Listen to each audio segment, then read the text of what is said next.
Just a couple bad weather fans representing New York, talking all things sports. Man, what could go wrong? We got Alex, who's a fan of the Knicks, and Mike of the Nets. The yin-yang of the tri-state, place your bets on the Yankees, Giants, Mets, or Jets.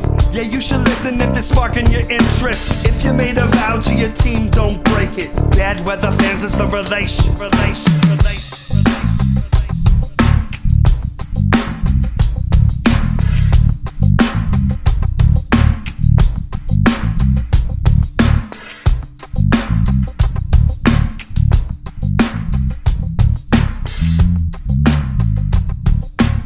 That's right. This is Bad Weather Fans, episode number 148. Mike Biseglia, Alex Benezowitz, the authority on New York basketball. Nets talk, Knicks talk. And both teams are playing decent. They're playing well. Knicks on a 2-game winning streak. The Nets now the 4 seed in the Eastern Conference, which feels weird to say out loud, but they're playing better hoops. We've got a special guest, Evan Roberts from WFAN. He co-hosts Carton Roberts in the afternoons. He'll be joining us. He's a diehard Net fan and keeps it real with the Knicks. At least I think so. And we'll see what Knicks fans think. Alex, how are you doing? I'm doing well. Yeah, Evan's one of the few that are, you know, he lets his hate known of the Knicks, but he doesn't hide it. So like, just like you know, Mike, so like, you guys don't hide it. You just are who you are. Don't act like you don't care. And then you do, like, kind of like when Knicks fans with Nets fans, it's like, don't act like you don't care about the Nets when you do. It's just, it's stupid. Well, Knicks fans don't care about the Nets right now. They have said nothing lately in regards to the Nets. They have gone quiet on that front. I mean, rightfully so, caring about their own team. But I think with, it's kind of weird with the Nets, no Kyrie Irving drama. Ben Simmons been hurt, but he's coming back on Friday. And just kind of the Nets just winning games against average teams and pushing their record to above 500, the 4 seed in the East. There's really nothing much to, like, I think for Knicks fans to say about the Nets is they're just improving in real time. Yeah, they beat the CLT Hornets, whatever that means. That don't put the I in there. That's what I can't stop seeing every time I see that jersey. So it's awful. As Leon the Cat, if you're watching on YouTube, making a special appearance tonight. Yeah, those are awful uniforms, and it's just, I don't know who approved that and how you didn't notice that, or think that when you put it there on a jersey. They suck. I hate it. That's brutal. I can't stand some of these uniforms. Also, like the Bucks, they're like in a completely different color sometimes. Like, at least be the same color, or turn your uniform black. Like, you know what I mean? Like something like that. Like, be sort of your uniform with your colors completely going left. Like the Wizards wear pink sometimes. Like, that's just bizarre, man. You sound like Evan Roberts' former co-host Joe Beningo, who's just complaining about all the 1,007,000 different jerseys that are available. Yeah. You sound like him, just kind of bitching about all these. When I played when I was younger, there was just the one jersey. You had the road, you had the home. If you were at home, it was white. If you were on the road, it was your team color. Now it's like red and yellow. I love other jerseys. No, but I love other jerseys. I love when the teams wear other jerseys. Fans get into it. I don't like changing the court, like the Knicks black court. I can't stand that. The City Edition court sucks. It doesn't look like the Garden. No. Whatever. That's just, people like that shit. Whatever. Shout out to Kith. They're a great brand. But at the same time, it's just, at least the Knicks uniforms look like the Knicks uniforms. Change the uniform, have an alternate. There's another alternate they have where it's like dark blue, and it's like, that's cool. I like that, but I can't stand when it's like, it's a completely different color. Like the Bucks are like green, and they used to be purple sometimes, and now they're wearing like baby blue or some shit. I'm just like, what are we doing here? I don't. So like Alex, yes. Let me ask. Enough you Jersey talk. Yes. We could talk New Jersey. Let me ask you. Julius Randle's playing really good basketball, I guess. They had 37 points, helping the Knicks thrash the Hawks. And we'll talk about too. I do want to get into with you a lot. Really, really, really want to talk about this Trae Young topic you put on Twitter about owning the Knicks or whatever. I'm glad to talk about that. Let's discuss. We will. We'll talk about that in a second. The Nets 14-12 playing good hoops, but Randle, I mean, he's playing 37 winning games. Like, it's just they're I mean, what's their record? They're 500 or under 500. They're one game under 500. Yeah, they're one game under. It's the 9 seed. I'm looking at it. We said it's all summer and all last year. If you can't trade him the offseason, then play him next year, and then hopefully he gets his value up and you can trade him. So you can't get soft now as Knicks fans and be like, well, he's playing great. Why would we trade him now? No, this is when you need to pull the trigger on the trade, while you can trick teams into thinking that he's going to be fine when you can get out of that contract and you can get these kids on the court like Obi. But what sucks now is the wrinkle is that Obi Toppin now is hurt and he's out, 2 to 3 weeks until he's reevaluated, not even coming back, reevaluated. So he's probably out a month and a half now. That sucks, man.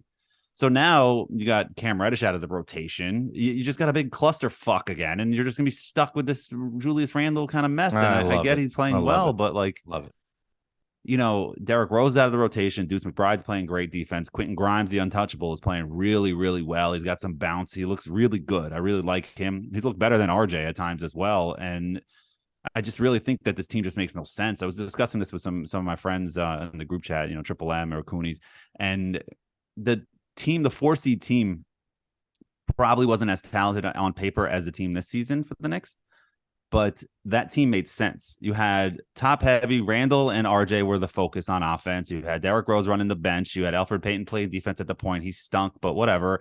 Then you had the big men that made sense. You had Noel, Taj, and Mitch, and Bullock was his role. Stand in the corner, shoot the three, play defense, but bring some toughness. Everybody had their role, and the team made sense, and that's why they won. Now this team makes no sense. And it's like, yeah, RJ looks bad and he's regressing, but maybe it's because he needs the ball more. And when he gets the ball, he gets excited and just presses. I don't know, man. Yeah. Well, I mean, it's a problem that he's regressing. I mean, let's just keep it real. Like it is. If RJ Barrett's a star, the Knicks are winning more basketball games. And then there's a different conversation. But if he's not a star, they're meddling and they're where they are. And the Obi thing, I mean, let's just be real. Like, he's not going to be a Knick. There's no place for him. He doesn't get minutes here. I'm not going to defend him like he's this greatest player in the world. Who the hell knows? He's just going to go down as another Kevin Knox, Frank Ntilikina with a different version of how they got there. Yeah. But ultimately, the bad part is that be a lottery pick that didn't turn out for them. I mean, like, let me tell you this stat. Like, Jared Allen and Obi Toppin are the same age, right? At some point, Obi's it's just not working, like it's just not working for the Knicks. I don't think he can go somewhere else and have a good career. He might, but as far as being with the Knicks, I think it's over. I don't think he has a chance. The team doesn't want him there. He plays 14 minutes a game. I mean, it's a joke. It's a, for his sake, I hope he just goes somewhere else to at least, get a chance. Even if he doesn't turn out to be a good player, like, just what a waste of a lottery pick. Waste of a career. This is Tyrese Halliburton, like, turning into an all-star guard in Indiana, and it just, and I know you get upset when I say things like this because other teams passed on him, but that was one spot, man, where the Knicks fucked up because they needed a point guard. Well, especially if they're not going to play Obi, a point guard. Of course. Yeah, you're not even going to play your lottery pick. Like, that was an egregious error that night. That was a mistake. That was a very big mistake.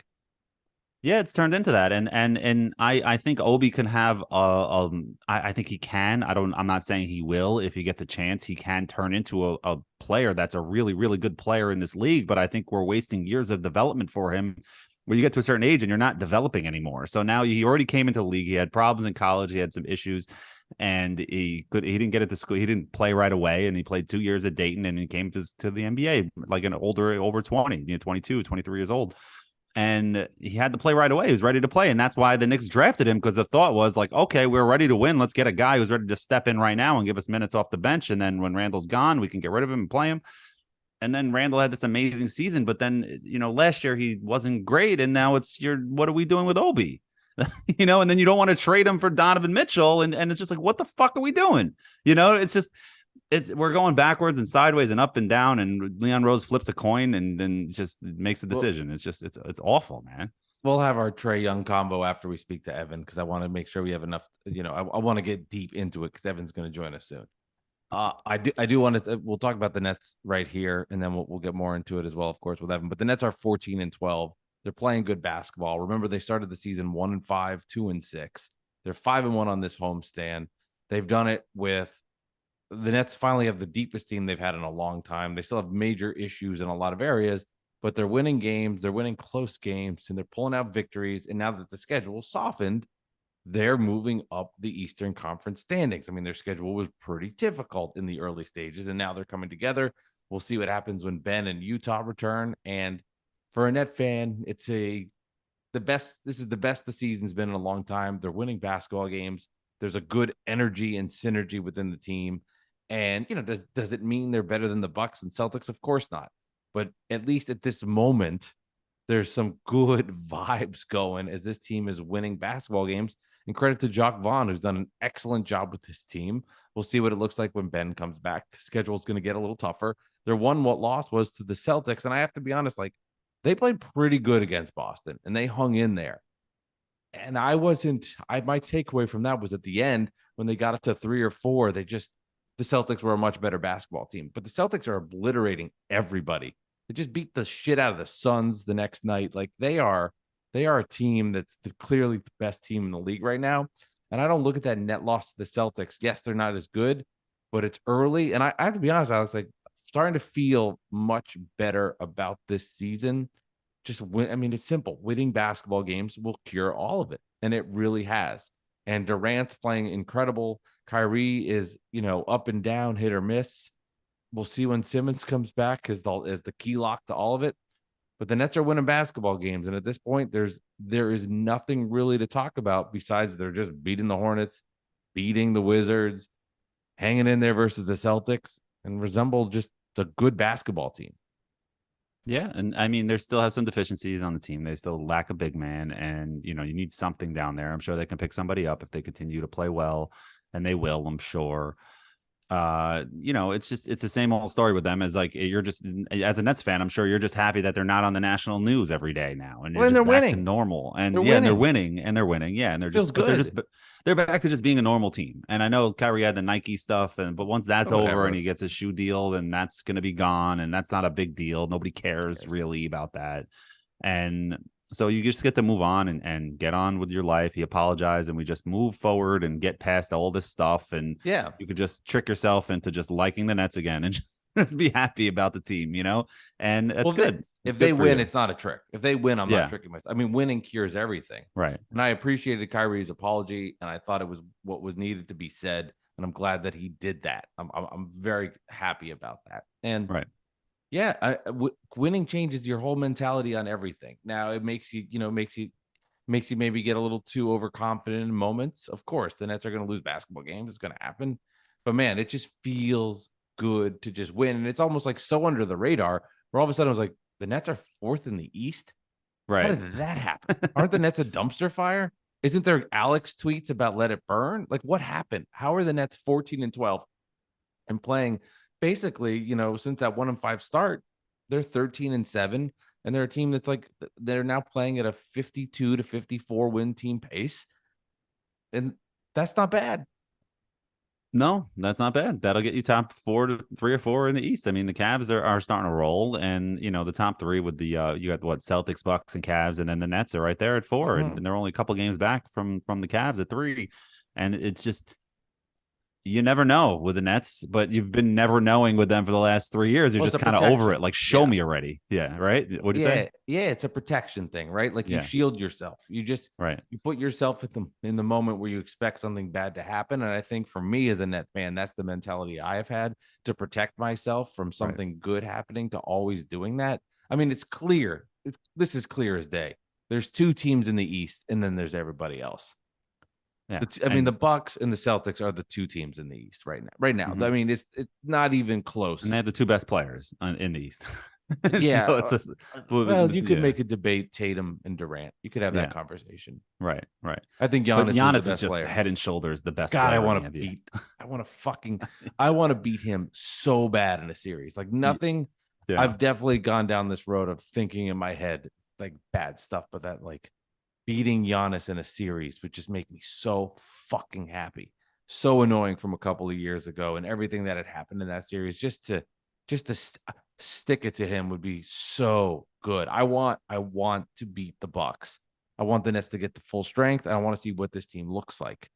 Just nice to be here. We are in December, 14-12, winning basketball games. No rumors about Steve Nash. Kyrie Irving's playing. Kevin Durant's playing. It's just.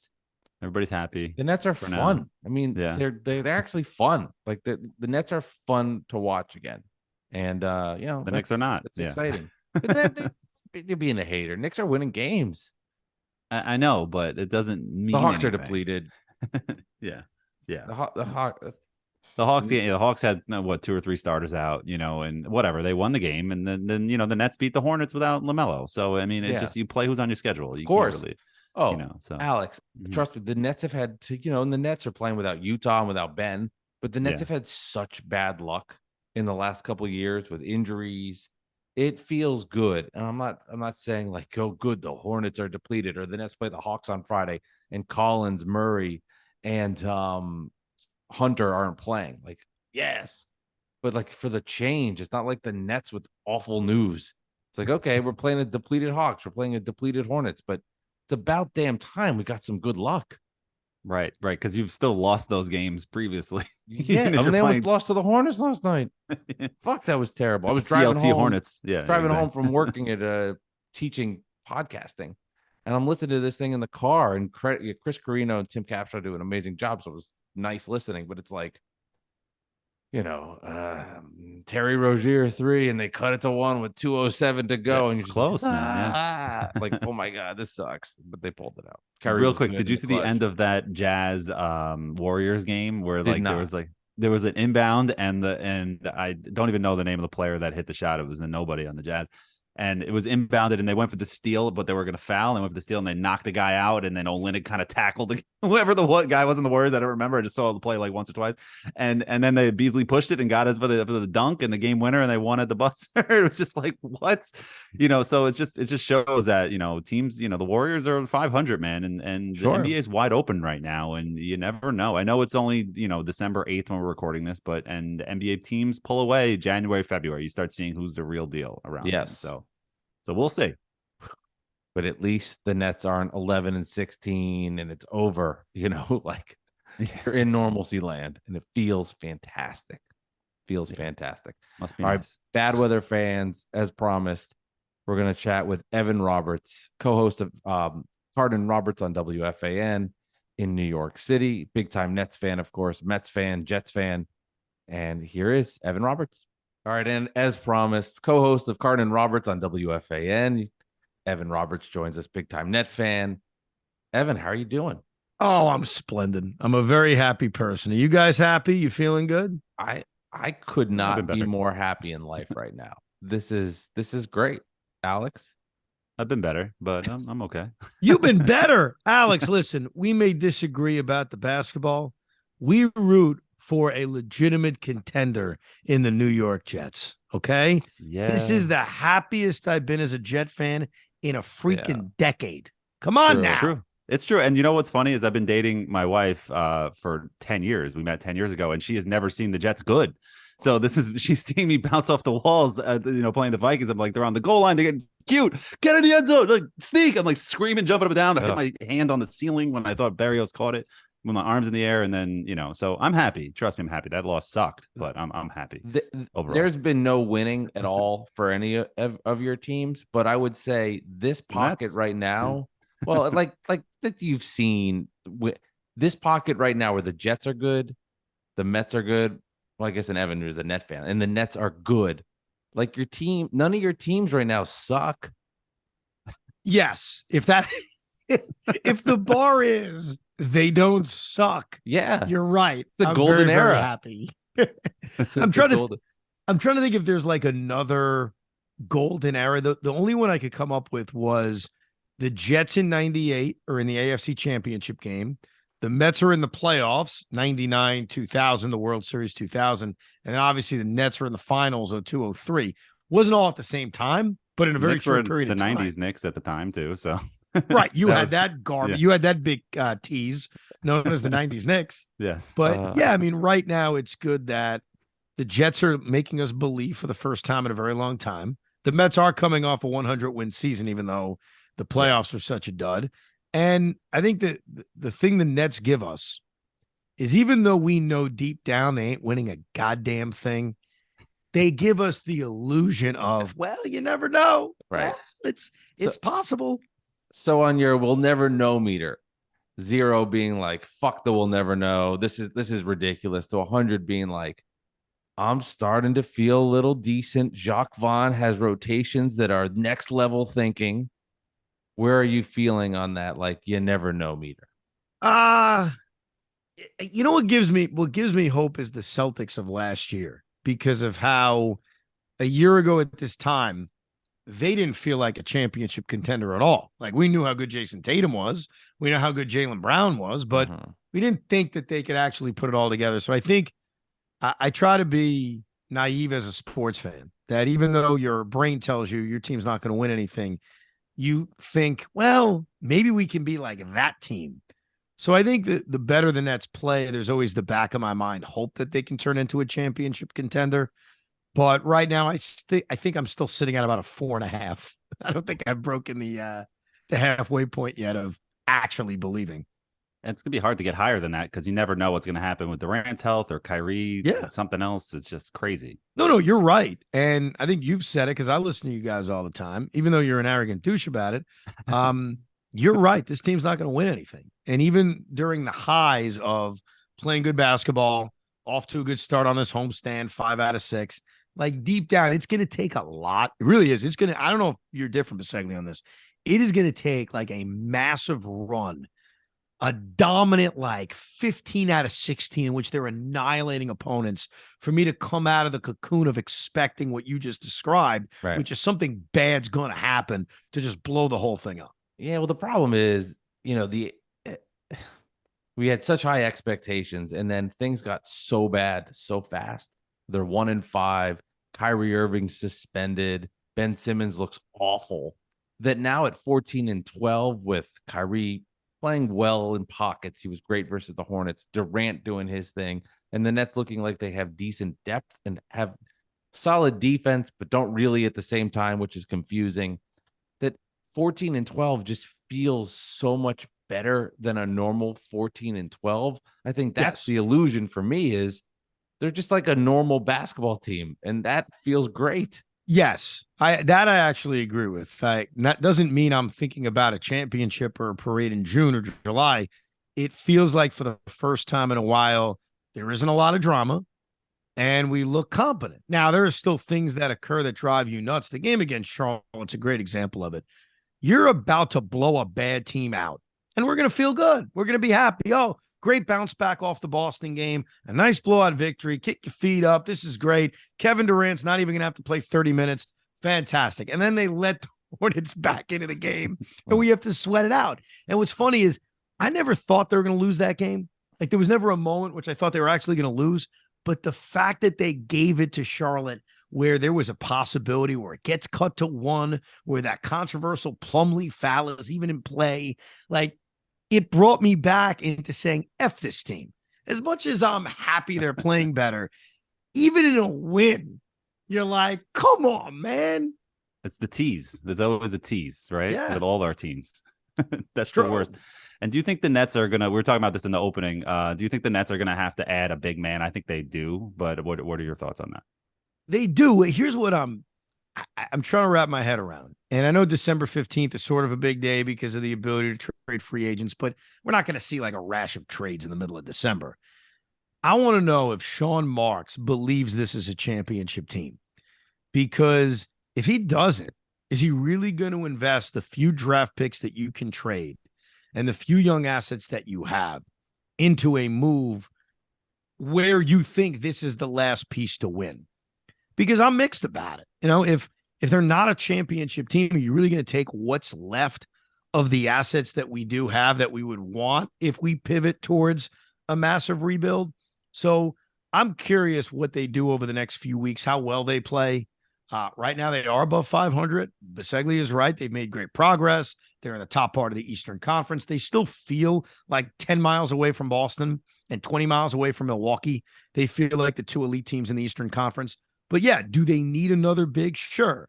But I'm not necessarily locked into the fact that Sean Marks is going to make an all or nothing kind of trade unless this team really proves a little bit more that they really are only a player or two away from winning it all. Yeah, and I think back to like last year when they dealt and they got the Harden trade, but they got like Andre Drummond, who was a big man that can rebound, but then he couldn't even like stay on the court, and that all sucked. I don't know who the guy is. Like if it's Vucevic from Chicago and the Bulls continue to go down this road of not being a good team and injuries to Ball and it just doesn't work out, and like Vooch is available and the Nets have to give up Claxton, they've got to give up picks, and whoever else you want to put in the deal, I don't think would even matter if it's like whatever it might be, Cam Thomas, etc. If it's a guy like Vooch, I think you got to go make that deal for two reasons. Him and Ben Simmons could actually play with each other on the court because Vooch could stretch the court. But if you're going out and you're just getting like another guy that, you know, like somebody that was good when we were 28, like I'm like, it's just don't waste our time. It won't. We've even had matter. a lot of that. We've had a lot of, hey, boy, if we had this guy 5 years ago, that would be great. Oh, Whether wow. it's LaMarcus Aldridge or Blake Griffin or even Paul Millsap, who we had yeah. for a short period of time. Yeah, I think a lot of it depends on who it is, what the cost is going to be. Can they just rely on the buyout market again? I don't know. I mean, the Nets right now may not even be the most, impressive team on the buyout market. Guys are going to probably flock to go to Boston or flock to go to Milwaukee or flock to go to Golden State. I look at it this way. The Nets are on the clock. They really are. Yeah. And I think the way they play over the next month and a half will help determine A, how aggressive they are, and B, if you even decide to kind of reverse course and blow the whole thing up. I know that was my reaction, which I think a lot of Net fans had at the beginning of this season and the way things started and the Kyrie Irving suspension and Steve Nash being a disaster. Like there was that lean in of just blow the whole thing up. Obviously, you win a few games. It's easy to move away from that and say, hey, let's try to win. But I do think like we're still in that period of prove it. We're still in that. Let's see how good you guys really are. And then we'll decide how to proceed. Yeah, I hear you. But also, if you refuse to trade Kyrie and Durant in the offseason, you refuse to trade him even after the suspension and everything that went on this year, how do you not go all in? Like, why did you go through all of that to just be like, you know what? Forget it. Let's get some draft picks. I think with Kyrie, here's the problem. I don't think he ever had any trade value. So I don't know if there was ever that possibility of, all right, we're done with this guy. Let's see what we can get. Who was going to trade for him and what were you going to get? Like, what kind of package were you able to get back? I'd love to know, because then we could be able to consider it and say, yeah, I would do it. Just screw it. I'll make that trade. So I think they were in that spot with Kyrie where there really wasn't an option of trading him. I don't think there's an option today to trade him, even with him back playing reasonably well. Maybe not at the level that we saw last year at times or the year before that. I just don't ever think there was a market for him. And Durant's intoxicating, because here's the thing about Kevin Durant. This guy every single night plays his ass off, and he plays it at a very high level. And all he cares about is basketball. That's it. So other than a trade demand, which I'm not trying to minimize, it was a big deal. Yeah. Other than a trade demand, we're in love with this guy. And why wouldn't we be? Like, he's not even what you people like to call him, which was, oh, you got a mercenary. That's what you guys used to say about him. Now, meanwhile, here's the great hypocrisy that you have to deal with, Alex, and I have to deal with it too. Is Justin Verlander a mercenary? Yes. You should have seen what I was calling Max Scherzer at the playoffs. Is Max Scherzer a mercenary? Yeah. The guy who wasn't a mercenary, we refused to pay and let him go to Texas. Yeah. But Durant he doesn't feel like that anymore. And it's tough to look past the trade demand, because I think in the back of our mind, we're always wondering, is he happy? Does he want to trade? But here's the one thing you have to admit. You have to understand why Net fans fall in love with this guy, because it's not just that he plays at a high level. He plays his ass off for 38 minutes a night. And so, I don't know if he's going to finish his career here. Like, if I had to guess, it's probably going to go bad. They're going to end up trading him. But it's almost like a privilege that we get to watch this guy every single night. He's that freaking good.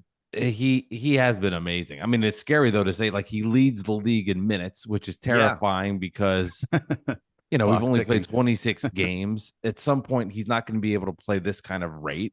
And Coach Vaughn has noted that, at least in the media. But then you get into these games where you talk about that Charlotte game, and they're up 23, and all of a sudden it becomes a 6-point game with 9 minutes left in the fourth quarter, and here comes Kevin Durant when he shouldn't be sitting.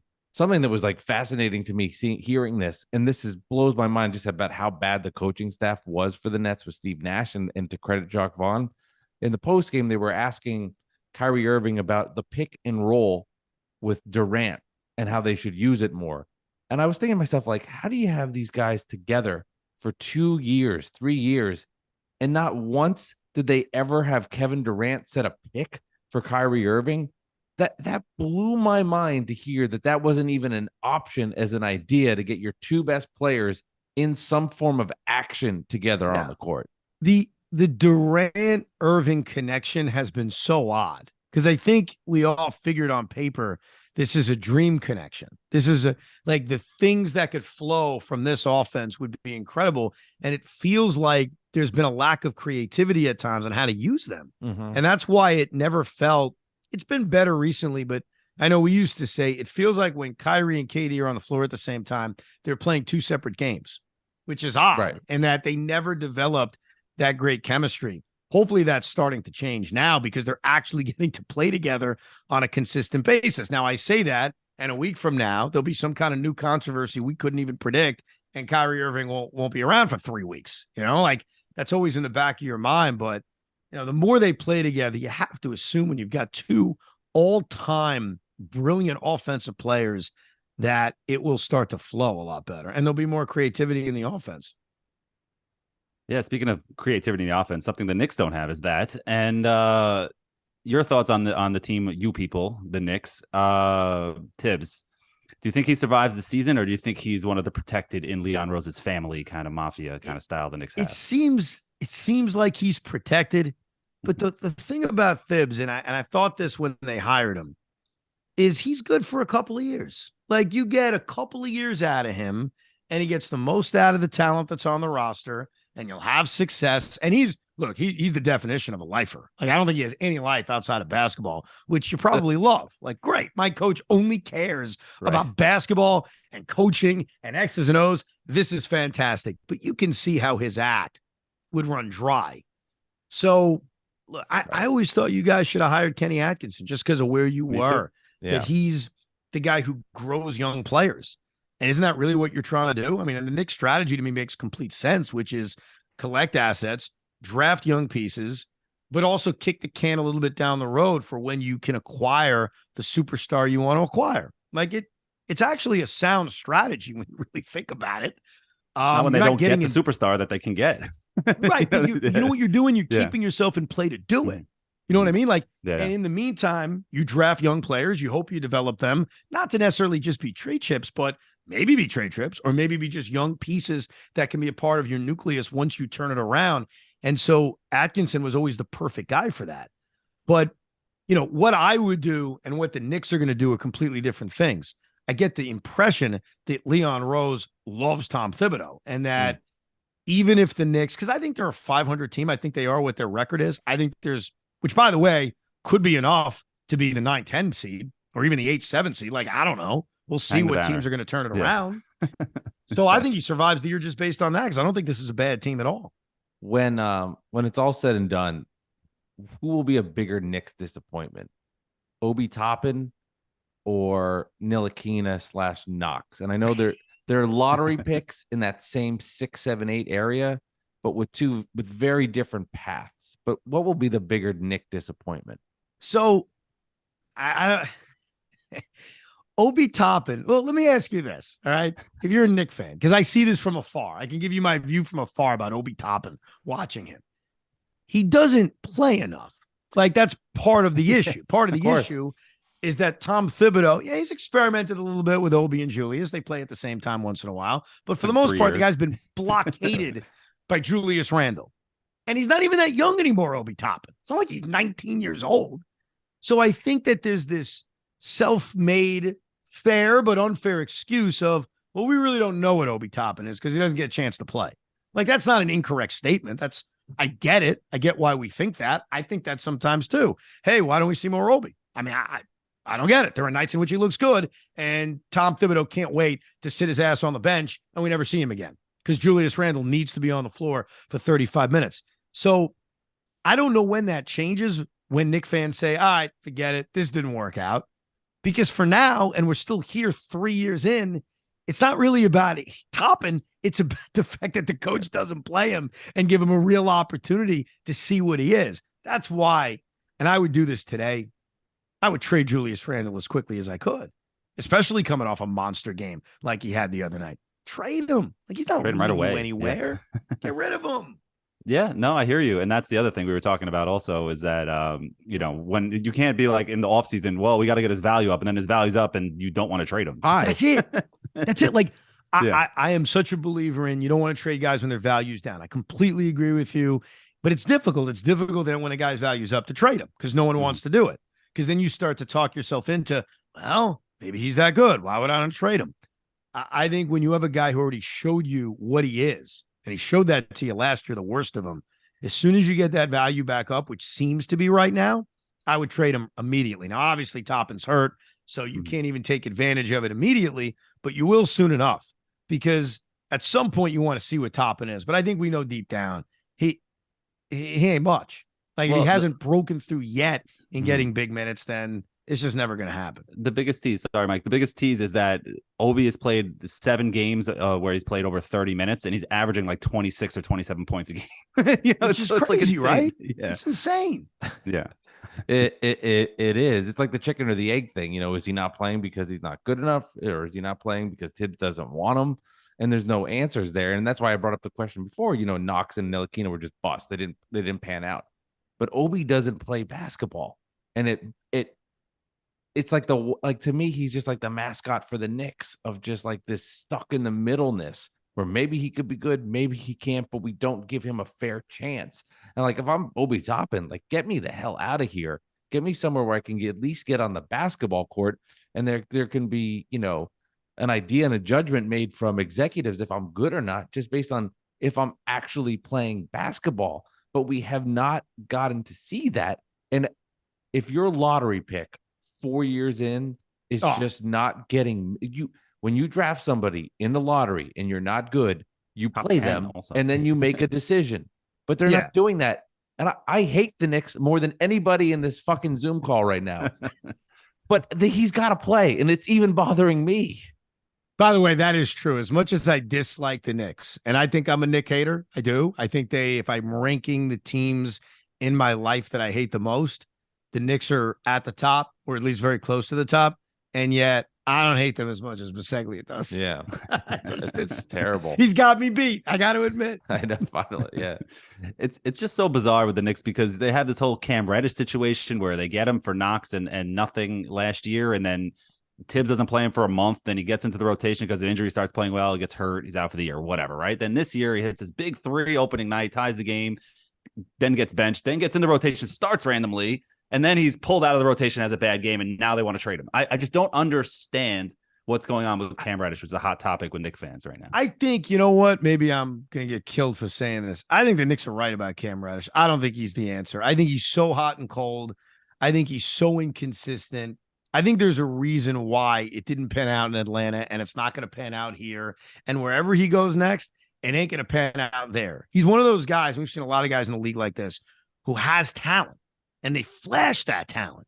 And you say to yourself, oh, damn, this guy's good. But he doesn't do it on any kind of consistent basis. So I don't know what they're going to get for him when they eventually trade him. It ain't going to be much. It's going to be another really, really protected future first round pick, which you guys have cornered the market on. I got to tell you. I mean, you've got the most protected first round picks into the future than anybody, and good for you.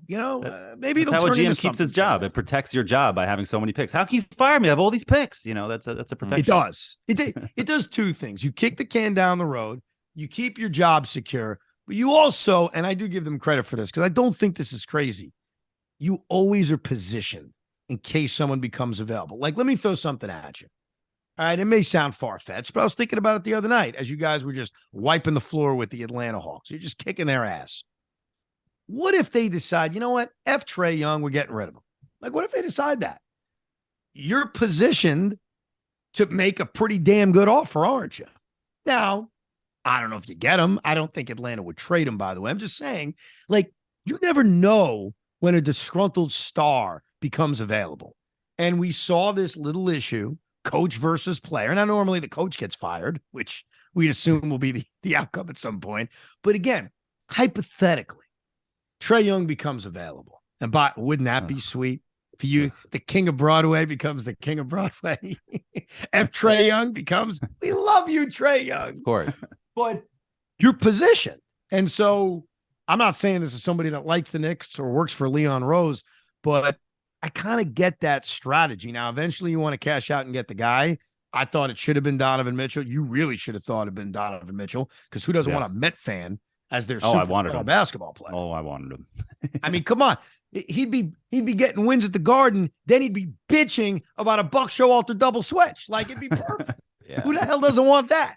And I apologize. I know double switches are out of date now because of the DH, but you know what I mean. But they are positioned when a star becomes available to at least strike again. We just have to wait and find out who that person is. Yeah. Has your viewpoint of the Knicks and Donovan Mitchell stance? So you were for them trying to get the trade, giving up all those assets? I don't remember. Like, you were like, hey, give up the house and give up the picks and give up, bench star Obi. I screwed up. I admit where I was wrong. So I thought, screw the picks. This is why you save them. You go get the guy. So when I heard, oh man, Ainge asking for 5 first-round picks, I'm like, okay, that's fine.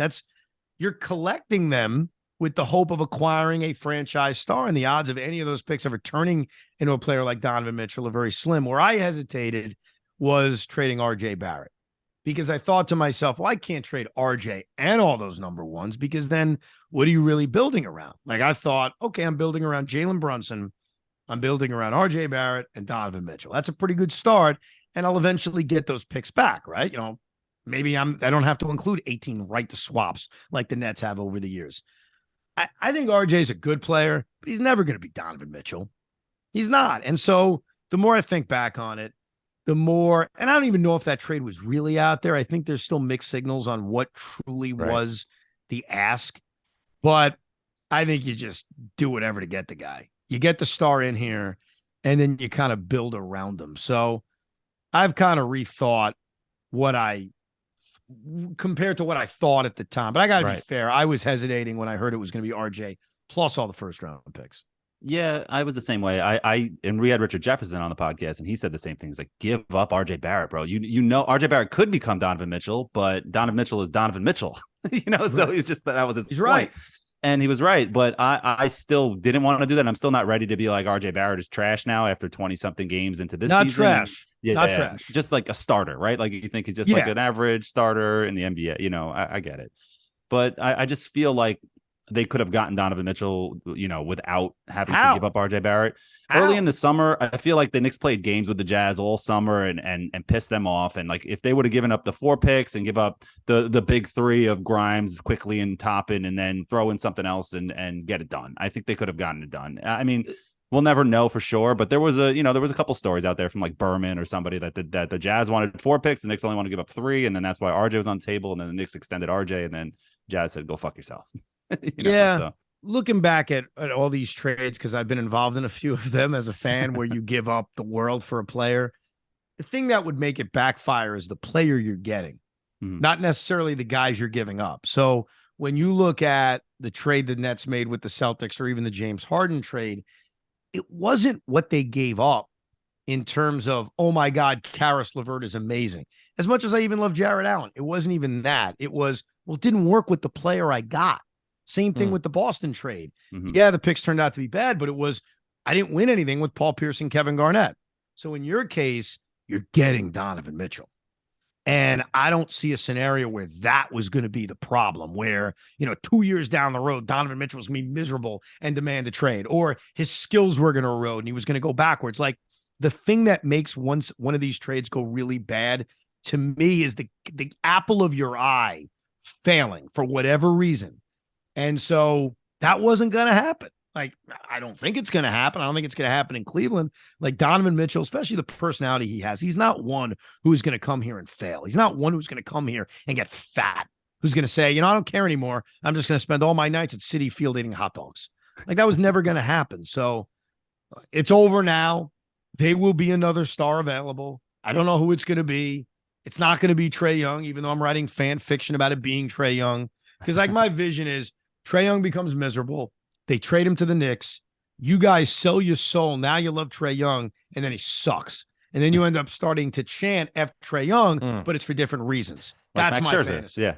Max Scherzer. That's perfect. Yes. I could see Trae Young in the Knicks and all of them loving it, and then those stupid viral videos outside the Garden, and it's it does seem like it's possible based on, because I mean that's the truth with every team's. Like I guess there's some cases where you could like, okay, John Rocker, not happening, but for the most part, guy comes to your team, like if they win, all the other bullshit that happened in the previous years, I mean, it would Johnny take Damon. a lot. Yeah, like somebody like that. I want to win I want to win sports games. That's all that matters. Of course. That's Not even a question. One guy, and we'll pivot and end with this. Did you watch DeGrom's Rangers presser today? Yeah, I heard a lot from my guy. Why? You want me to kill him? You want me to rip him? I'm curious of your opinion because you're a great Mets fan, and DeGrom's one of your favorite Mets, and it's got to be, you're seeing him in a Rangers uniform. I mean, you're seeing your ex basically say, I don't love you anymore. I want to be with this person. And you get, normally, I guess in some form of divorce, there would be like lawyers and papers, but you don't hear it. But this is basically like, I fell in love otherwise. Yeah. I know there's negotiations and money, and you could say they didn't come here, they didn't do there, but ultimately, like, he didn't want to be here. And I think that's, that annoys me. I it believe annoys that. me when you say that, because I'm not saying you're wrong. I don't know if Jacob deGrom wanted to be here, but somehow the Mets, and I don't know if they did this on purpose, have gotten people like you, and I love you, bro, to just repeat that as if it's fact. When here's the truth, here's the reality. The Mets made an offer that was nowhere close to what Texas made. So why are we assuming it was DeGrom's decision on his own to leave when the Mets basically acted as if they didn't want him back? Why aren't we saying the Mets didn't want him back? Because based on the offer they made, they didn't want him back. So you tell me, why are you repeating this gospel of Jake didn't want to be here as fact? I don't get it. Yeah, it could be both. Maybe he didn't want to be here. Maybe the Mets didn't want to have him either. I could totally vouch for that. But listening to him in postgame, hearing his reactions when he's leaving these pressers, he had the mindset and spoke words of a guy that was gone. It sounded him leaving those press conferences after the Padres series. I said to myself, he's gone. Like the way he's talking, he had the vibes to me of somebody that was out of here. Yeah, but here's what's strange about all that. So the media, because it really came from the media, came maybe from the Mets, that Jake's miserable, he wants to leave. Yet every time a teammate spoke about him, they said the opposite, whether it was a current teammate like Mark Hanna or a former teammate like Zach Wheeler, where they all said, no, he loves New York. He wants to stay. Jacob deGrom, and I don't know the answer to why this is the case, was the most disrespected New York Met I've ever seen. It started right from the beginning. He was never Matt Harvey. He was never Noah Syndergaard. Then they spend all this money on Max Scherzer. That's why he wanted to opt out, because he said, I'm better than this guy. I'm going to opt out and you should pay me more. And the Mets didn't want to. And he ends up leaving. The Mets gave him an offer that was nowhere close to Texas. And the fans regurgitate, basically blaming him as opposed to the team. Now, look, the Mets spend, and I appreciate Steve Cohen. I think Steve Cohen's just a businessman. And he made a business decision that I happen to disagree with. He said, look, I don't want to pay Jacob deGrom 5 years. I'd rather pay Justin Verlander on a 2-year deal. Right. He made a business decision. And he said, look, if Jacob deGrom accepts a 2 or 3 year deal, great, I'll take him back. But if he doesn't, good riddance. Now, I disagree with him, but unlike the Wilpons, it's not like he was just pocketing the money. He said, this is what I'm going to do instead. But what boggles my mind, and you're doing it, so it feeds right into this, is that for some reason, everybody's decided to say it was him. That guy wasn't given an offer anywhere close to what the Mets offer. So you can read into his post-game press conferences. That's fine. You can read into, well, he never came back with a final chance. Why would he come back with a final chance? The Mets weren't close. So I'm not mad at deGrom. I'm not even mad at the Mets anymore. I've accepted that this was a mutual breakup, right? What I can't accept is you and every other Met fan basically saying, well, Jake didn't want to be here. And they repeat it as if it's fact over and over again. Why? Well, don't first off, don't give me this. Everybody says Jacob deGrom's a good teammate. Everybody says Kyrie Irving's a good teammate. Right. What does that proven? Like, he's been. Well, no, I didn't say everybody said he's a good teammate. I said Zach Wheeler, who's on the Phillies, has no reason to say anything positive about DeGrom and the Mets, but he did.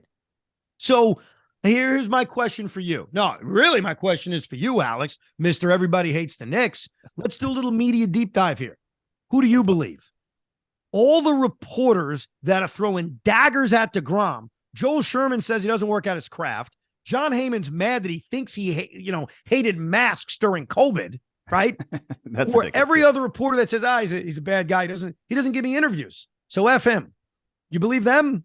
Or do you believe the players who all said, no, he loves New York. He'd love to come back? Who do you believe? You tell me.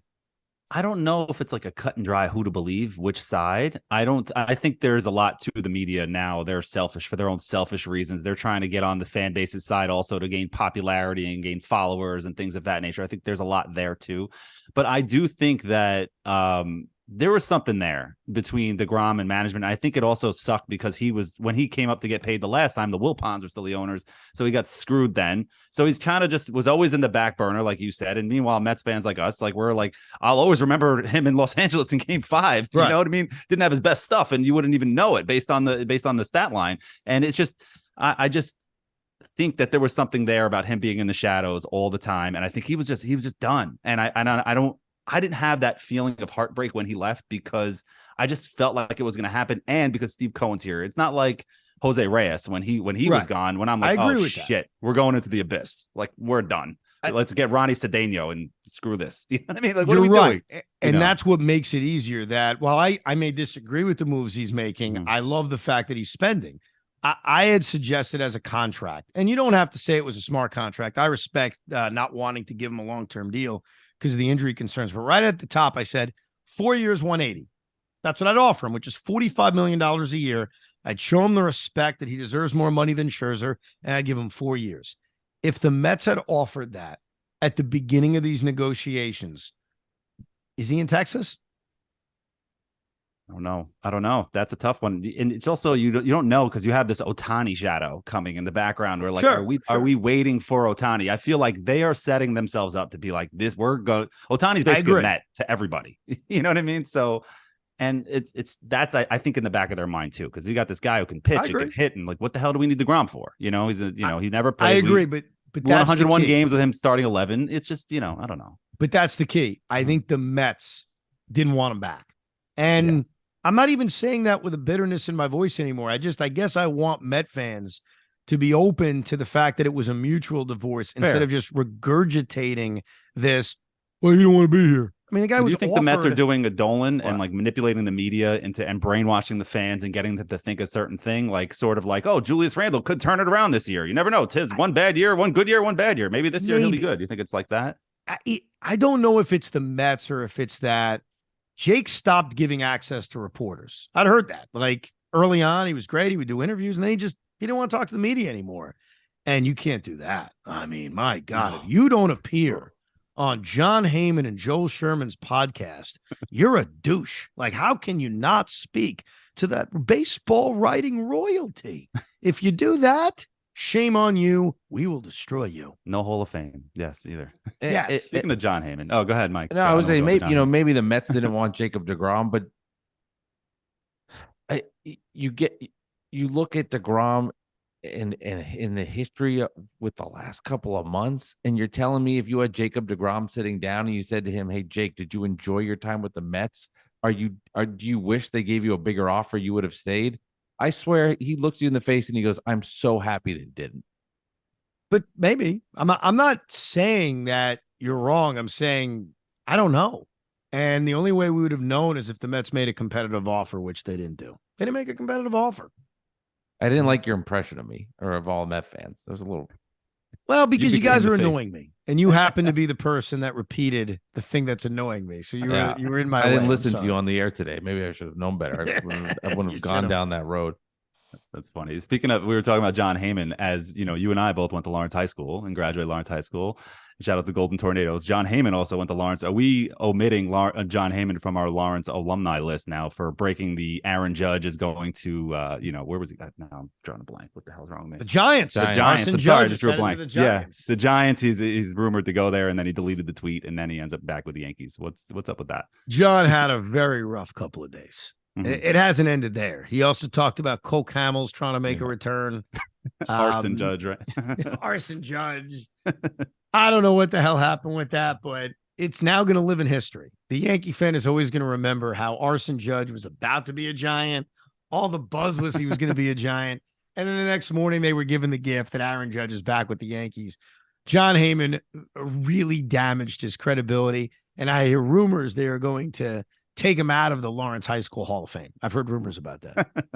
Man, just crazy how, 140 characters jumping the gun too fast there and just fucking everything up. How about the Padres? They snuck in the last second and he flew to San Diego. almost That's there. Crazy. I mean, that would have been amazing if he ended up there, but I always thought deep down he's not leaving the Yankees. Like, who leaves the New York Yankees when the Yankees really want you? And they obviously really wanted him. That's why they ended up giving him the 9th year. Yeah. So getting back to how we started this, and we'll let you roll, Evan. Jets, Mets, Nets. The team you feel is the closest to achieving ultimate success in winning a championship. Boy. Probably the Mets, because of the sport. I think the sport itself is a big part of it. In the NBA, it's very difficult to do what the Phillies essentially did. I know they didn't win the World Series, but you don't see that as often. And I think the problem is with the Jets for now, as much as I love Mike effing White, you need a quarterback. Now, maybe this discussion is very different when the biggest mercenary of them all, Aaron Rodgers, is a Jet next year as our quarterback. Lamar. But I think right now I'd give the edge to the Mets. But look, I mean, it's sort of fun being a fan of all three teams, even though there's a lot of drama associated with the Nets, because the one thing you and I have that Alex doesn't have, he may not want to admit it, is that while we don't think the Nets are going to win a title, right, there's a way they could win a title. It's possible. I mean, they do feature, one of the great players of all time. And so we should cherish this, because I think real soon we're not going to have that. We're not going to go into NBA seasons where there's a scenario we can win an NBA championship. And even though it's not going to happen, and it's not likely to happen, at least we could at least fantasize of it.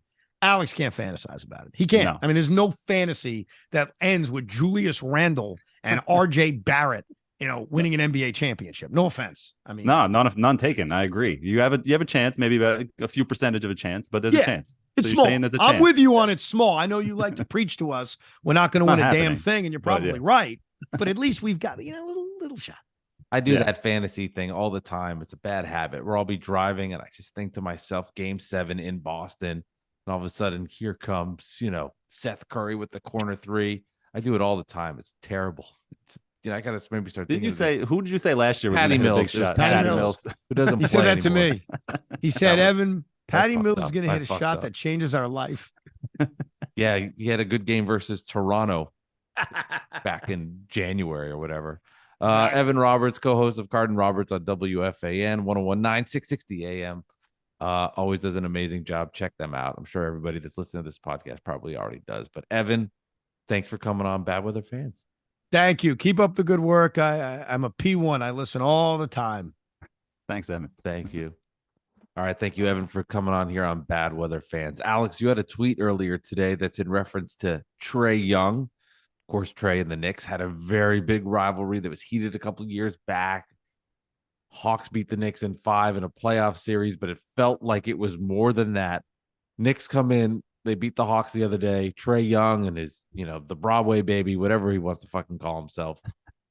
You had an interesting tweet about Trae.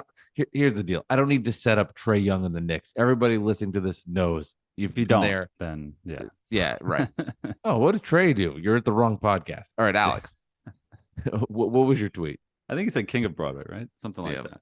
So my tweet at Nick Central on Twitter, if you don't know, my tweet was, quote unquote, Trae Young owns the Knicks. And then a screenshot of StatMuse where it says Trae Young has a record of 4-11 against the Knicks in his career. AKA, how can you say Trae Young owns the Knicks when the Knicks have beaten him way more times than they have lost to him? I do understand your point that you tweeted to me, Mike, at Mike Delivers Pod on Twitter, where you said there was a playoff series that the Knicks got embarrassed by the Hawks, with Trae Young, and they were chanting "fuck Trae Young," and some fans spit on him disgustingly, and all that kind of crap. But that was now 3 seasons ago, and the Knicks constantly beat the crap out of him all the time. How can you say he owns them? When does that one playoff series become irrelevant? Sorry, never. Not irrelevant. I'm sorry, relevant is probably too harsh. When does it stop being about that playoff series? Because I can flip it on you and be like, well, the Raptors swept the Nets a couple of years ago. Do they own the Nets now? The Raptors in the bubble? I mean, I'm just giving you an example. You know what I mean? Like, fair enough. It's a bad one. But anyway, just pick any team sure. that beat a team in the playoffs a couple years ago. Let me give some. Let me backtrack a little bit. One, that series for the Knicks was a big deal, and it was built up as a big deal, as we've talked about, from COVID, from everything. It was the return of basketball, and it was the return of playoff basketball in Madison Square Garden. It had been a minute, and I think where Knicks fans lose sight of the circumstance here, the ones that don't understand the full circumstance of this, is they are obsessed with this fuck Trae Young. The on the street saying this, everything that has happened has built this Nick Hawk thing, which to be bigger than it is. So when you get now into a moment right now in a December 7th game versus the Hawks, it becomes irrelevant because of how much the Knicks fans themselves hyped up that series. Was so hyped up. And this isn't the media hyping it up. No, it was fans. This is the Knicks fan hyping up Hawks Knicks. We were excited. Yeah, we were excited. Right. Yeah. So with that in mind, then don't be surprised with the hype that was given that when Trae Young has a hard time defeating the Knicks in the regular season, that people don't believe the other part of it. And and let's be true too. Like, people listening to this podcast love the Knicks and know every detail about the Knicks. Like, I could turn on, one of our good fans and be like, oh yeah, I remember in 2017 when the Knicks defeated the Raptors 117-111. I remember that game. Most people, from a bigger perspective, are not going to care that the Knicks at 11-13 defeated the 13-11 Hawks on a Wednesday night. What they will remember is fuck Trae Young and everything that was surrounding it. So, yeah, he doesn't own the Knicks, but he beat them in the only time it crucially mattered the most.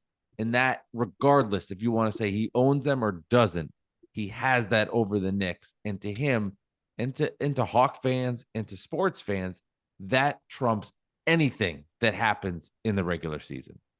So let's say hypothetically the Knicks never play the Hawks in the playoffs again in the Trae Young era, right? And he stays with the Hawks, but the Knicks continuously beat the crap out of him more times than not. And he ends up with a career record of, let's say, 20-60. 20-60. That's like 30 seasons. Whatever it is. 15 and but I get your point. 47, whatever it is. And let's say it's that. And do you say that Trae Young owns the Knicks if the Knicks still always beat him every time? I would say, yeah. I would one first round playoff series, and it depends on what the Knicks do. It depends on what the Knicks do. Okay. If the Knicks go on and have success and go to championships, or even go to the second round, third round, play really good basketball, then that loses its relevance. But if the Knicks suck and have no other good moments, I think if the Knicks are just they don't have any success, and I hope that continues. But in all seriousness, if they don't have success and they're just bad, and they're 500, like Evan said, they're a 500 team, then that gets more weight. If the Knicks get great and they beat teams, not the Hawks, let's say they beat the Cavs and they beat Donovan Mitchell, and they go to the Eastern Conference Finals and lose to the Celtics, for example, then I think some of that Hawks stuff loses its steam because it becomes more irrelevant because of the Knicks' success. But when and I'll say something to piss you off. When that's your only good moment of the last 20 years, what do you expect? Well, it's not 20 years. I know that's what you said. It's not 20 years. Those mellow years counted. Why do those mellow years not count? See, you want me to go down that. But that's what I'm saying, man. Like, unless they yell at you like Evan did, you're the person that. Sheesh. That's what happens when you barely follow the Mets and you make a point like that. Holy shit, sensitive Evan. Jeez. No, you follow the Mets. You follow the Mets.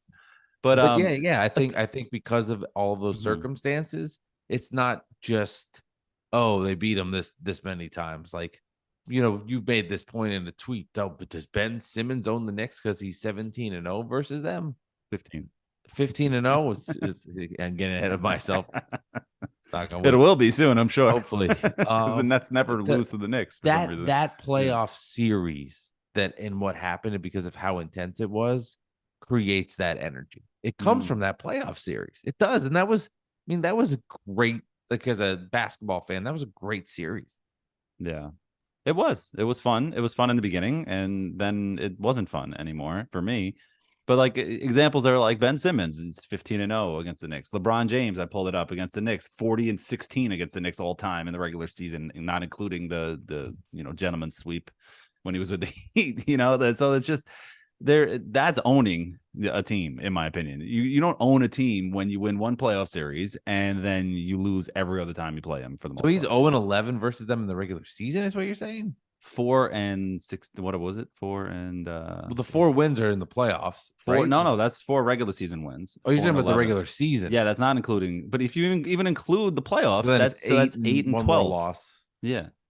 So that's still not that great. I mean, it's better, I guess. Yeah, I mean, and to what Evan said earlier on the show, like, I could totally see Trae Young being a Knick, and you guys would love it. Ugh, you would. You know who I would love, and I know this is let me guess. A guy that I don't know in the league right now that you would love, Durant. No. Well, give me a hint. Give me a clue. They just did somebody did a snitching video on him, how he travels all the time. Gotcha. Okay. John Morant. Yeah. Just he's so when you play him, he's so annoying. He does a thing with the ball, just sits on the ground and he stands there and the whole crowd's like, would you pick up the fucking ball? Like that kind of stuff. And they're so cocky. But if he was a Knick, man, I would be John Morant jerseys everywhere. Oh my God.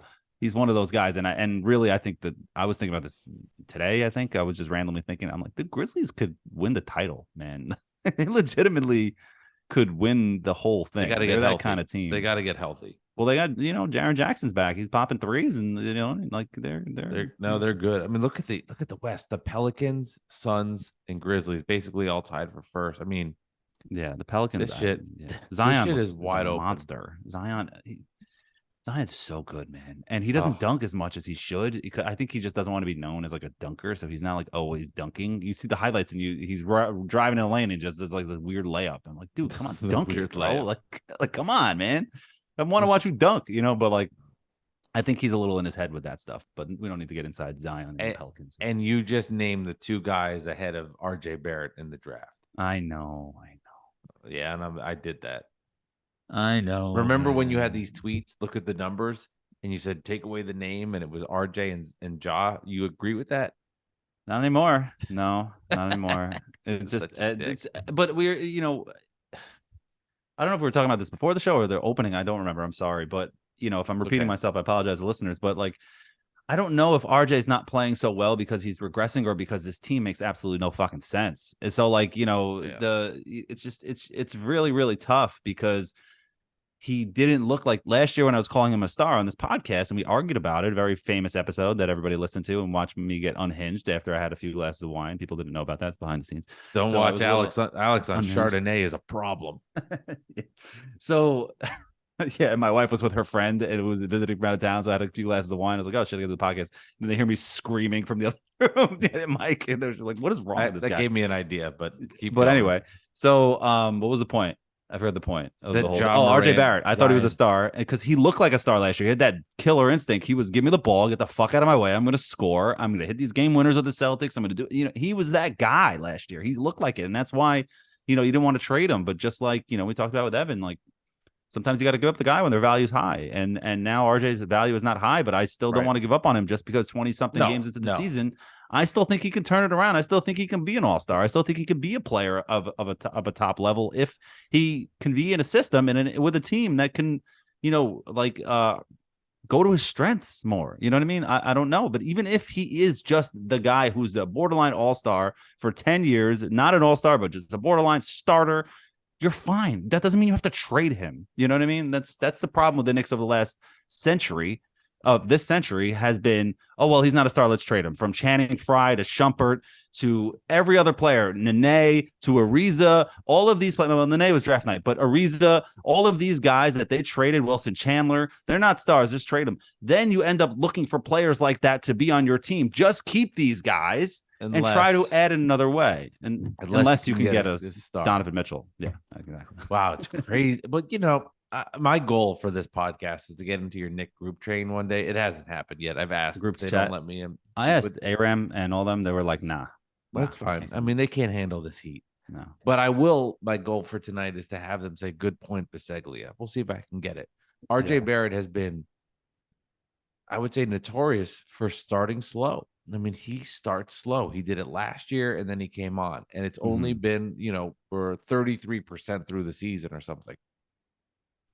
Yeah, it is true. Does he get hot? True. Does he get better? Does that happen? And I think this season is the critical one to watch for that. Curious, does he get better? I'm not saying, he's an all-NBA player, but does he continue the trend that he has had for the previous seasons where he gets better? Because right now on a national landscape, RJ Barrett is somebody that is not talked about anywhere. He is an irrelevant NBA player on the national landscape. He is not talked about. He's not like Morant, Zion, talked about. Colin Sexton, talked about. I don't know. I think Barrett will get better. I don't know if it's I don't watch him as intently as you. I don't know if it's the Brunson combo, whatnot. But man, I will tell you though, I think Julius there has stunted his growth. I think Julius there has stunted so much of the Knicks' growth. Ultimately. You're preaching to the choir. He's got to be dealt. He has got, and like Randle right now. If you're good, Randle as a number 3, like look at, if Randle could go to the Lakers or if Randle could go to the Warriors, and you could bring it. I don't know. Maybe someone listening is going, "That's not a good fit." And then you look at the cap picks. Whatever. I know what you're saying. But my point is, Bucks. If you can go, whatever. Yeah, Bucks. Just somewhere where he could be the 3rd or 4th option, and you get a boatload of picks back or something in return, with another bad salary to match it.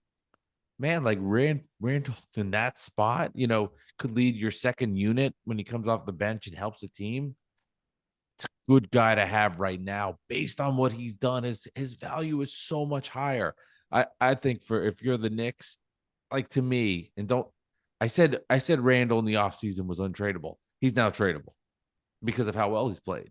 Yeah. If you're the Knicks, to me, watching this trade deadline, I'll know if the Knicks management is serious about totally winning a title based on what they do with Randle. If he continues to play like this, there will be trades. There will be trades. I'll be very curious to see what management does, in which direction they go, and if they're placating to him or they actually want to try to win a championship. That's true. And on that note, I think we have a word from our reporter, Leo Valentin. He's on Twitter at Leo Valentin. I love how you got to put your finger on your ear. What is this, 1960s? Let me say something. I'm getting a word in my ear. I like Lee. I do like Lee. Lee is very funny. I love Lee. It's funny because he's going to rip the Nets here, and it annoys me. Let's hear it first. Well, he's going to annoy me, and I want to. He's a Knicks fan. He's a Knicks fan. Yeah, but I know where it's coming from. He's definitely Lee is in my Mount Rushmore of people I want to say congrats to me when the Nets win it all. That's fair. And on that note, here's Lee. Point guard Ben Simmons will return to the Brooklyn Nets lineup on Friday after missing the last 2 weeks with hurt feelings. Simmons has missed the last 4 games with what is being called a strained pussy, and credits the key to his return is increasing his kegels. Simmons told ESPN, quote, "I'm glad I had this time to build some muscle around it so Jacques can work on it." In other news, New York Knicks forward Obi Toppin will miss at least 2 weeks because of a fracture in his right leg. Toppin seemed upbeat about the prognosis, saying he's glad he gets to watch the team from home instead of sitting on the bench. Coach Tom Thibodeau said Wednesday that starting small forward RJ Barrett could play both forward positions and go with a 4-man rotation. Many across the league, mainly people on Twitter, are saying he's a fucking idiot. Reporting live from Brittany Griner's homecoming party for Bad Weather Fans podcast, I'm Lee Valentin. Thank you, Lee. And for Net fans, Ben Simmons makes his return versus the Atlanta Hawks, who are missing a lot of people. Ben's played good basketball. Will be very interesting to see what I'm smiling talking about the Nets again. It's been so long. It feels so good to smile. I'm in my new office. I got my cat behind me. I know we got people in the YouTube videos that comment and make fun of everything where I'm sitting. This is a new background I have. It's got cats. I missed the fridge though. I missed the fridge. The fridge. You missed the fridge? Yeah, it was a solid mic. So this is my new office. It's not been put together yet. It will look better in the future. But you know what it's like when you move in somewhere. It's all boxes and shit. Yeah, I got my cat. Webby Leon chilling in the back over there. and I got my Webby. Yeah, I won that. Your award. Yep. Being so fucking good at my job. There you go. There you go. Okay. So speaking of being good at your job, Yeah, no, I'm just kidding. Good.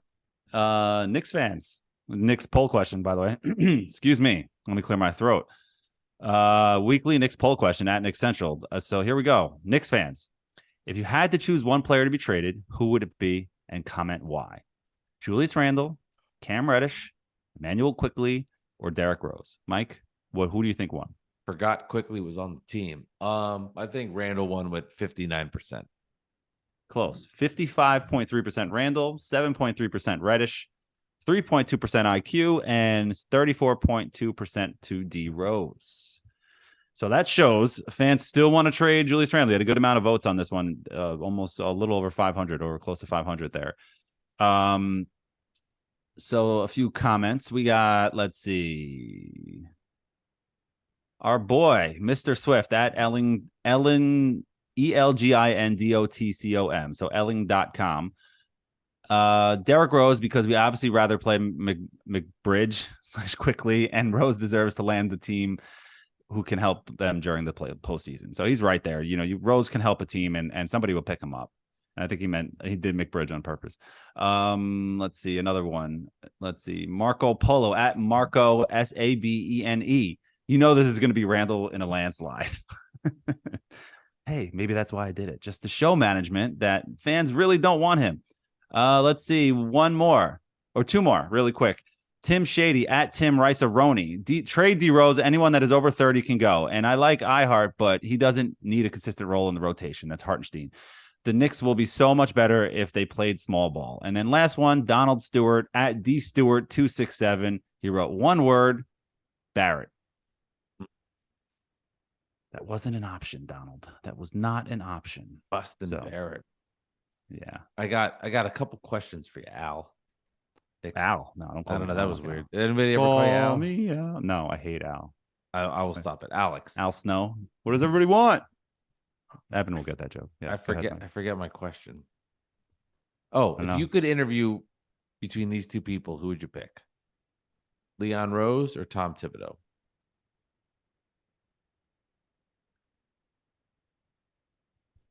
We're not getting either. If it's of course not. If it's a non-scripted interview, Leon. Yeah, Rose.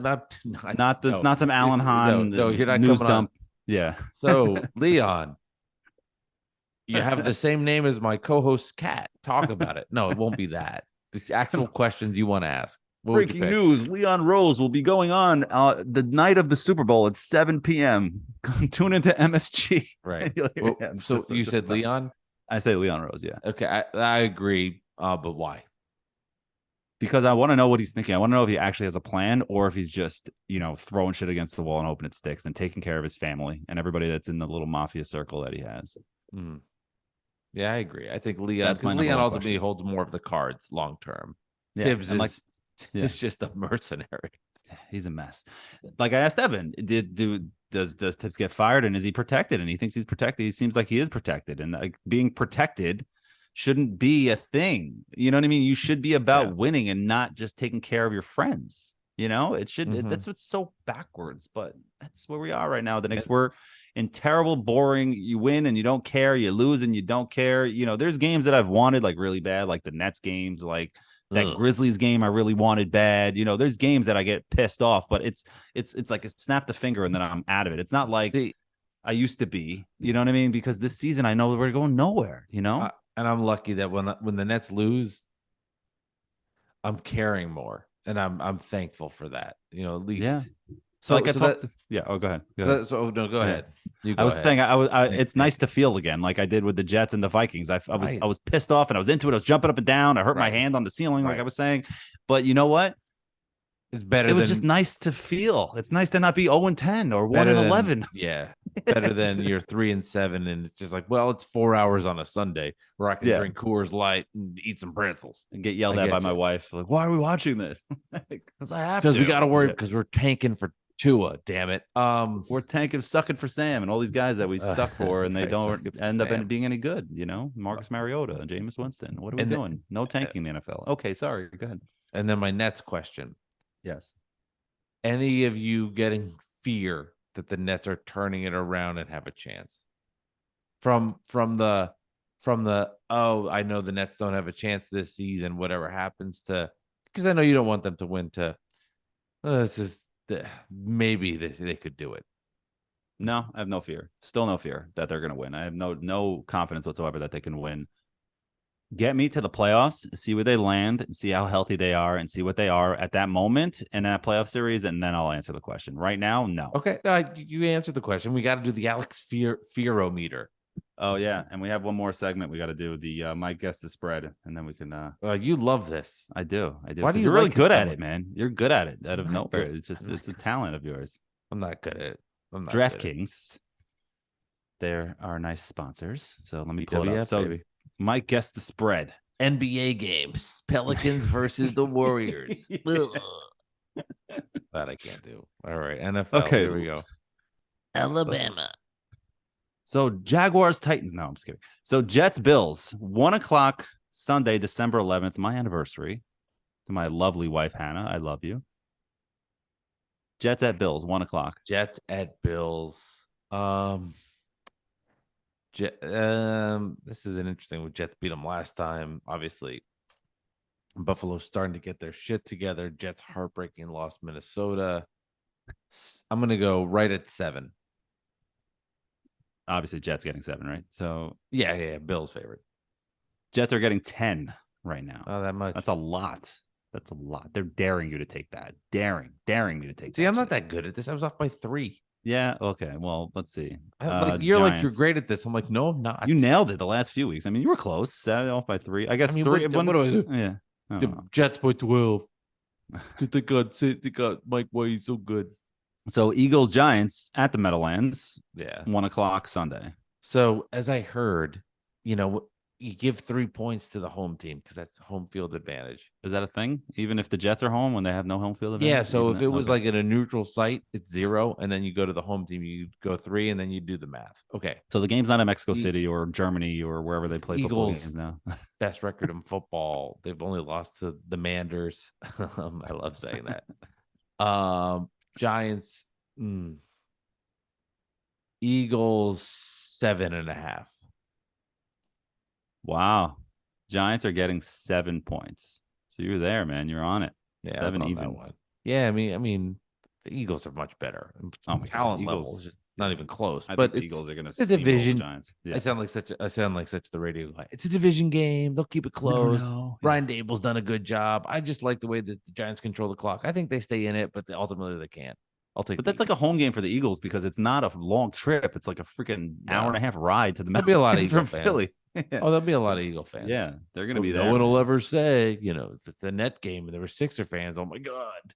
Well, if it's Eagles Jets, it'll be all Eagles fans because the Jets have no home field advantage, even as good as they are. But you know what? It'll take a really good season like this to get season ticket holders back at the Meadowlands. Yeah. The problem is also PSLs, but it's no PSLs on the top bowl at the Meadowlands. But that fucking, if you ever sit on the upper deck, you're like in another state. You're like in the orbit up there. It's not like Giant Stadium, you'd sit in upper deck and you felt like you were in the game. Games. You were there. You know what I mean? Now it's like where the fuck? Like this is like 1,000 feet in the sky. So who the hell wants that? I would only go to a football game if I was off Monday. Yeah. What about a Thursday night game? And you have to go to work Friday. I'd be more into that because at least you're at Friday, right? Like, you're just one feeling game, like one death, day. but it's Friday and you got the weekend coming your way. But when it's Sunday and then you go into Monday, I'm somebody that suffers from Sunday scary anxiety. Yeah. So, I mean, going into that, I mean, this is my nightmare. It's like that is my nightmare. Mm-hmm. Absolutely. No, I get it. Or a Sunday night game. Ugh. It's awful. Oh my God. I mean, that is my, like, I need to be watching Netflix. I need to be out of it. What's your go-to show to go? Last thing, what's your go-to show to put on when you go to sleep? Do you have a normal, like something that you put on to go to sleep, or do you go to sleep in silence, like when you go to bed? I don't have I just watch any show that I'm into, whatever that show is. I don't get through much of it. I fall asleep in 2 minutes. Yeah. I will say though, like my wife and I have a go-to show that we watch. It's gonna be terrible when I say this out loud. And we watch this. I don't even know if I should say this story on air. Well, don't say the story. Can I guess the show? Oh. Well, it's Boy Meets World. That's perfect, though. That's perfect to go to sleep to. Boy Meets World. Her and I watch it to end the night. I know it's bizarre. Mr. Feeney. Yeah, man. Great show. Well, yeah. Great show. Yeah, me and my wife, it's always a Family Guy every night. That's a good one. Seems today. We're watching the first 5-10 minutes of it, and I'm out cold. I don't know what it is about Family Guy. It puts me right to sleep. I love the show. It's funny, or something maybe. I don't know. I mean, I was older when it came out, but like so maybe not like childhood. That would be The Simpsons, really. But I don't know. It's just something about that. I put that on. We rotate shows every now and then, but Family Guy's always there. It's always like 70s show used to be my shit. I used to watch that all the time, and they took it off of Netflix and Hulu, and it's not anywhere anymore. So, whatever. I'll tell the story. I don't even care. It's not a bad story. It's a good story. So when my son was born, my wife went into labor. We watched Boy Meets World. And like we were putting it on. I'll never forget when one of the doctors went to check my wife, and she's like, it's giving birth. So you're doing things. And I'll never forget the doctor being like, oh, I remember, like she's like checking out my wife, like for the head. And she's like, oh yeah, I remember this episode. And I'm like, this is bizarre. Got like her hand like on my soon-to-be son in my wife. Like my son is halfway out right now. And like she's like, I remember that. I'm like, what is happening? Like, I'll never forget that moment in my life. So love you, Jess. Yeah. Why are we talking about? I told you it was going to be a strange story. Yeah, no, I didn't think I'd be going down this road tonight, but here we Topanga. We're going to talk about Topanga. We're breaking down Topanga. They've got a very popular podcast. Topanga? Yeah, the Boy Meets World reaction podcast. They watch. What are they reacting to? The show. Topanga been on for 30 they years. react to the episodes. Topanga, Eric, and Sean. They rewatch the episodes and talk about them. That's really cool. So they did every episode, like every. They're only on season 1. Oh wow, that's really cool. You're interested? You might want to watch. Yeah, they have all the. They have they've had all the guests on. They've had Feeney. They've had the dad. It's interesting. They're doing a good job. That's interesting. No, that's really cool. Yeah, because I loved Boy Meets World. TGIF. Every kid growing up watched all those Family Matters and all those shows that were on. Sure. So I've seen almost every episode. So I would love to rewatch it. Also, we'll get into that one day. I rewatched Step by Step once recently. Actually, with my wife. Step by Step, big crush on. Great show. Which one? Her name. The oldest one was the blonde. The middle one was the middle one. The dark hair. She's a country singer too, by the way. Or maybe not her. Maybe the youngest one. The younger one, who was like more the tomboy. But she got older. I don't want to sound like I'm disgusted. Well, you were a kid at the time. This is the fucking 90s, Yeah, I had a big crush on Jodie Sweetin too. Yeah. And you know what? Actually, bring it back to Family Guy. She is the youngest on Step by Step, whatever her name is. I can't remember her name. She is actually the reporter on Family Guy now, the woman reporter on Family Guy, the news anchor. Yes. Whatever her name is. That's her, which is crazy. Bring that full circle. See, it's funny. My wife does listen to our podcast, but we're like the last show she listens to. It's like Chris, you're saying Kristen Lakin. Yeah, she's on Family Guy. Yeah, she's plays beautiful. Yeah, she is. Yeah, I had a big crush on her. But not as beautiful as our wives, Mike. Not as beautiful as our Well, of course not. But I wonder if Kristen listens to Bad Weather Fans. Yeah, I'm sure she's into it. Think she'd buy a Bad Weather Fans mug? Do we have that? Can Yes, somebody help us with Stacey that, by Q- the way? If anybody Stacey knows how to Q- get I know. merchandise, let us know. You and I are both so pathetic. Yeah, we just So so many that people bad- people have like 2 episodes of a show and they're like, "Hey, buy my merchandise." I I'm know, like, it's so Look, bad. we were like episode 175 and we had 48, 140. Yeah, I It is know. pathetic. It's like so fast. I It is. know. I will, credit to us though. 100 in these episodes. I know how many people come out with these and they're like getting excited and they disappear after 7. Yeah. It's You know tough, how man. hard but it is listen. to do this many episodes. Do you know how much work we did for everybody? Kiss Right. our ass. And we have real jobs too on the Joke. side and families and everything. So it's hard to get to And a give this cat. more. We're not like other podcasts who this is their full-time job is doing the podcast and selling merchandise and promoting the show. And you know what I mean? This is We our, should our- sell merch though. This is our fun side shot, job. We should sell merch though. We should. So if anybody knows and can hook us up and let us know where We'll we give need you to a go free into. shirt for doing it. Free shirt. Like Dolan J. Trump. That guy. Oh my Yes. God. Yes, That let's guy. not go another 10 Does he minutes. text you nonstop? Yes. He doesn't text me anymore. I think he's scared. Well, he to. DMs me. He has my phone number, but he DMs me on Twitter. So I think he's scared to text me. Hmm. Is that? I don't I know. mean, I don't know. I think he's intimidated by me. Whatever. He should be. Oh. All right, Bad Yeah. Weather Fans, episode 148. Thank you to Evan Roberts for coming on the show. Don't forget, everybody, check us out on the YouTube. There you can see the video. Give a thumbs up, subscribe. And if you're listening on Apple, please make sure to follow the podcast. Bad Weather Fans. Nets 14-12. Knicks 12-13. Where are these teams going? Nobody knows. For 26 games. It has been a roller coaster. And the fun is just beginning. Alex, thanks as always. We'll see you for 149. All right. Have a good night.